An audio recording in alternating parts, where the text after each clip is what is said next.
રાજનીતિ સંદેશ ન્યૂઝમાં આપનું સ્વાગત છે। પાલનપુર નગરપાલિકાની પ્રથમ સાધારણ સભામાં ભારે હોબાળો।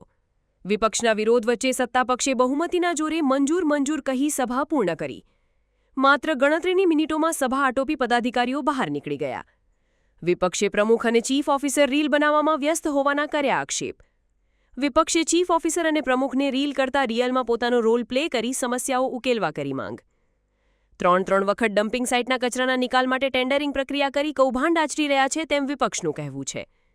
કોંગ્રેસ વિકાસના કામો કરવામાં હંમેશા પોતાનો વિરોધ કરે છે તેમ પાલિકા પ્રમુખે કહ્યું। રીલ બનાવવાના કોઈ ખોટા ખર્ચા નથી થતા, ખોટા આક્ષેપો છે તેમ ચીફ ઓફિસરે જણાવી। સાથે જ કહ્યું, સરકારમાંથી ગ્રાન્ટ આવે છે ત્યારે ટેન્ડર પ્રક્રિયા થતી હોય છે એટલે કૌભાંડનો સવાલ જ નથી। આજે નગરપાલિકા પ્રમુખ બોડી બન્યા પછી પહેલી સાધારણ સભા હતી।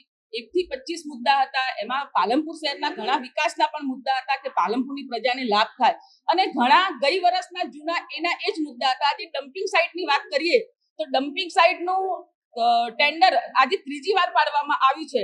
પહેલી વારમાં પણ ઘન કચરાનું નષ્ટ કે આટલા 1000 ટન કચરો હતો તો એ કચરો નષ્ટ કરવાનું ટેન્ડર કરોડોની સંખ્યામાં પાડ્યું હતું, અને એનું એ ટેન્ડર બીજી વાર ચીમનલાલની બોડીમાં પણ પાડ્યું હતું, અને એનું એ ટેન્ડર આજે ત્રીજી વાર સુનીતાબેન પટેલની બોડીમાં પાડ્યું। આજે એકના એક કચરો ઘન કચરો ઓછા કરવાને બદલે જ્યારે ડોર ટુ ડોરનું ગઈ વખત ટેન્ડર પાડ્યું હતું કે રોજનો રોજ કચરો રિસાયકલિંગ કરવો, આજે કચરો ઓછો થવાને બદલે વધે છે તો એ ડોર ટુ ડોર વાળા ટેન્ડરનું કયું કૌભાંડ? રિસાયકલિંગ રોજ કચરો થાય તો કચરો વધે ક્યાંથી? ઘન કચરાનો ટેકરો તો પાલનપુરની પ્રજાને ક્યારે ઓછો દેખાવા મળ્યો નથી। અને પાલનપુરના ચીફ ઓફિસર ને પ્રમુખ રીલો બનાવવામાં મસ્ત છે। જ્યારે રીલમાં જે પાલનપુર બતાવવામાં આવે છે, જ્યારે રિયલમાં પાલનપુર દેખે છે ત્યારે તમે કોમેન્ટો દેખો। આજે રીલ પે નહીં પણ ચીફ ઓફિસર અને પ્રમુખને કહું છું કે પ્રજા વચ્ચે રોલ પ્લે કરો। આજે ભૂગર્ભ આખું શહેર ભૂગર્ભથી ઉભરાય છે, ગંદકીના ઢગલામાં ગરકાવ છે, ગંદુ પાણી, ક્યાંય ચીફ ઓફિસર માત્ર રીલો બનાવવામાં મશગુલ છે।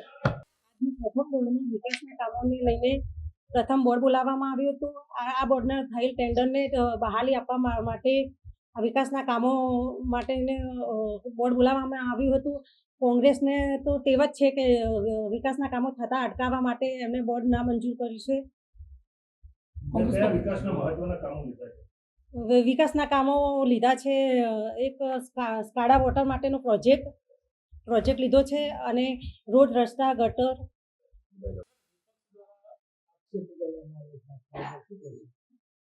વિપક્ષ દ્વારા જે એવા આક્ષેપો કરવામાં આવ્યા છે કે નગરપાલિકા રીલ બનાવવામાં મોટા ખર્ચા કરે છે, પણ ખરેખર એવા કોઈ ખોટા ખર્ચા કરવામાં આવતા નથી। નગરપાલિકા દ્વારા જે કામગીરી કરવામાં આવે છે તે જાહેર જનતાની જાણકારી તથા અવેરનેસ માટે મૂકવામાં આવે છે। આ બાબતે કોઈ ખોટા ખર્ચા થતા નથી, અને જે નગરપાલિકામાં ઉપલબ્ધ જે સ્ટાફ હોય છે તેના મારફતે આ કામગીરી કરવામાં આવે છે। રિસાયકલિંગનું એટલે લેગેસી વેસ્ટના જે કામગીરી માટેનું જે ટેન્ડર કરવામાં આવેલું છે તેમાં ત્રીજી વખત કરવામાં આવ્યું છે, એ તો એના કારણે કે લેગેસી વેસ્ટ ઘણો પડેલો છે અગાઉનો, અને સરકારમાંથી જે સમયે જે ગ્રાન્ટ ઉપલબ્ધ થાય છે તેને ધ્યાને રાખી અને ટેન્ડર કરીને નિકાલ કર નિયમ મુજબ, સુપ્રીમ કોર્ટની સૂચના મુજબ અને એનજીટીની સૂચનાઓ મુજબ તેની કામગીરી કરવામાં આવે છે। આ બાબતે કૌભાંડ થયાનો કોઈ પ્રશ્ન ઉપસ્થિત થતો નથી।